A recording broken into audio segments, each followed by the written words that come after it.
et je résiste, et j'ai peur, et je veux pas parler à Jésus, et je suis fâchée.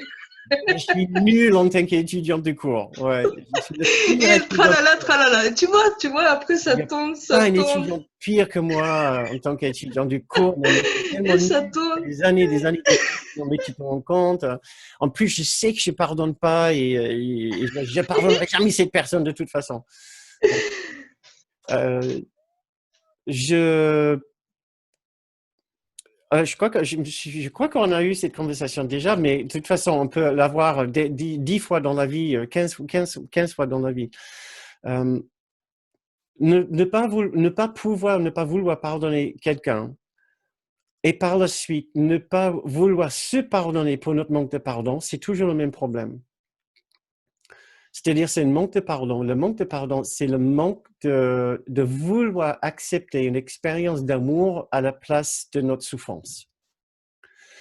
Et la raison pour laquelle nous refusons de lâcher prise de notre jugement, de notre critique, de notre rancœur, de notre ressentiment encore, c'est parce que, ma foi, c'est mon expérience, personne ne peut m'en priver. Et je sais bien que quand je me retourne vers cette présence, si je l'appelle Jésus, si je l'appelle amour divin, une fois que je me retourne vers cette présence-là, je ne vais plus pouvoir garder ce sentiment de rancœur, de ressentiment, de haine, de critique, de jugement. Le problème, c'est que je suis cette expérience. Au moins, le petit soi pense que c'est ce qu'il est et c'est ce que je suis. Le petit soi en nous déteste l'amour parce qu'il n'existe pas dans l'amour. Il ne peut pas exister dans l'amour. Il n'est pas présent dans l'amour. Quand nous nous retournons vers l'amour, la douceur, nous l'acceptons pour nous et ainsi nous pouvons l'accepter pour une autre personne. Ce qui se passe, c'est que soudain nous nous sentons plus proches de l'autre personne et moins loin, moins divisés, moins scindés de l'autre personne. C'est parce que c'est la fin de la séparation d'avec cette personne. Nous projetons la séparation que nous ressentons avec l'amour dans notre relation avec cette personne. Nous ressentons une grande différence, une grande distance entre nous. C'est une distance morale. Lui, il est comme ça. Lui, il est bête. Lui, il est stupide. Lui, il est égoïste. Et moi, je ne suis pas comme ça. Ou le contraire. Ce qu'on sous-estime, c'est ce qu'on appelle le bénéfice secondaire. Quand je ne pardonne pas, et après, je me flagelle que je n'ai pas pardonné. Donc, double coup de critique et de haine. D'abord, envers cette autre personne, je ne suis pas content. Après, envers moi-même, ce que je n'arrive pas à pardonner. Ce que je ne vois pas, c'est que d'un côté, je suis malheureux et de l'autre côté, j'adore cette expérience. Ça, c'est le bénéfice secondaire. C'est que j'en tire un bénéfice énorme. Il y a un gain énorme de ce malheur, de cette expérience de malheur. Le malheur est une drogue. La haine de soi est une drogue. Et encore, il ne faut pas sous-estimer notre attachement ou notre trip, l'extase de la haine de soi.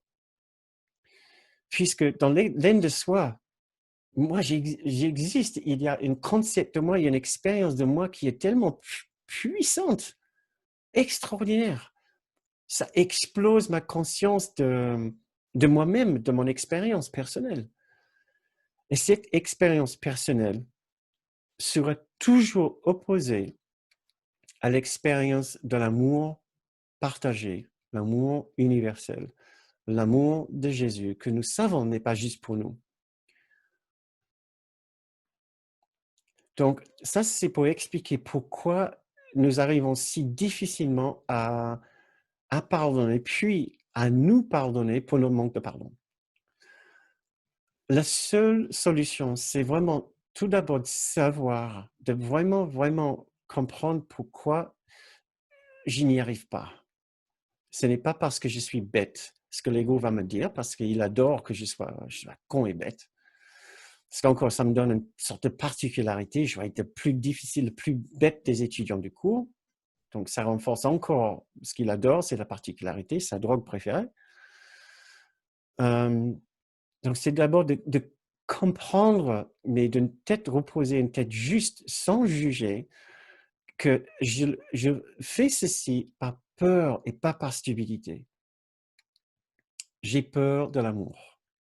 Ça va déjà changer notre explication, parce que sinon, on va expliquer cette difficulté avec les explications de l'ego, et ça ne va pas nous avancer. Donc, on change l'explication, et après, on essaie de s'accompagner dans cette expérience de haine de soi pour notre manque de pardon. Avec bienveillance et douceur, on essaie d'être son propre meilleur ami. Yasmina, essaie d'être ta propre meilleure amie. D'imaginer qu'une partie de toi est aussi ta propre meilleure amie. Essaie d'être une bonne amie pour toi. Essaie de ralentir sur ta haine envers toi-même à cause de cette difficulté. Une partie de toi, c'est être bienveillante, que tu visualises ça en forme d'une grande amie intérieure, ton grand soi, ton esprit juste, ou Jésus, ou Marie, ou Gabriel, ou l'esprit Bouddha, ou une autre forme de sagesse et de compassion. Et essayez de vous accompagner dans cette expérience si vous ne pouvez pas le changer. Au moins de permettre que cette expérience vous traverse en l'observant, en le constatant, en l'accueillant, en étant même curieux. Ah, waouh! Là, c'était une vague de haine. Ouais, j'en ai pas eu comme ça depuis au moins un mois, une semaine, 2 heures. S'accompagner vraiment et d'être curieux, c'est-à-dire de porter son attention sur son problème différemment, puisque la façon dont on porte notre attention sur le problème habituellement, c'est toujours avec hargne, avec ressentiment pour encore une couche, et encore une couche, et encore une couche. Et là, on veut essayer de couper quelque part, de briser ce spirale. Voilà. Il y a une leçon qui parle d'une spirale avec les chaînes et les bandes d'acier. Voilà. Dès qu'on commence, on entoure et on continue, on remet une couche de ces bandes d'acier. Et il faut une pensée claire quelque part. J'ai tort. Mais je n'ai pas tort d'une façon, encore je suis tellement bête. Il y a une sortie. Il y a une sortie. Je ne suis pas bête, je ne suis pas méchant, j'ai peur. Voilà. Et ça, c'est du Kenneth Wapnick pur. C'est la réponse quasiment à chaque problème, à chaque contrariété, à chaque difficulté. J'ai peur de l'amour. Ouais. Je ne suis pas bête, je ne suis pas méchant, j'ai peur de l'amour. Et c'est ce qui nous aide aussi à expliquer le comportement d'autres personnes. Il n'est pas bête, il n'est pas stupide, il a peur de l'amour. Il est dans une dynamique de séparation. Ça te donne une idée pour avancer? Oui, merci, très bien. D'accord, Yasmina, merci.